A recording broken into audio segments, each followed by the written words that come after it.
साताऱ्यामधील पिंपोडे बुद्रुक भावेनगर परिसरातील स्टोन क्रशरच्या कथित अनियमितता, धुळीचा त्रास आणि अवजड वाहतुकीविरोधात ग्रामस्थ आणि शेतकरी आक्रमक झाले। या विरोधात कोरेगाव इथल्या प्रशासकीय इमारतीमध्ये झालेल्या बैठकीत ग्रामस्थांनी प्रशासन आणि क्रशर व्यावसायिकांना विविध मुद्द्यांवर धारेवर धरलं। अवजड वाहतुकीमुळे गावातील रस्त्यांची दुरवस्था झाल्याचा आरोप ग्रामस्थांनी केलाय।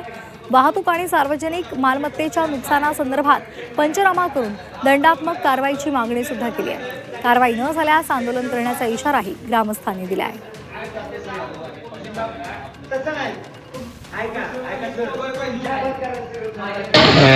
आदेश पारित करण्यात आलेले आहेत। त्यामध्ये सर्वात महत्त्वाचा मुद्दा की 1 महिन्यापर्यंत बंधाऱ्यावरून वाहतूक फक्त जाईल। त्याच्यानंतर पुढील 24 तारखेपासून 24 सप्टेंबरपासून त्या बंधाऱ्यावरून कोणतीही वाहतूक केली जाणार नाही। दुसरा विषय असा आहे की वाहतूक करताना प्रत्येक वाहनावरती झाकण टाकूनच वाहतूक केली जाईल।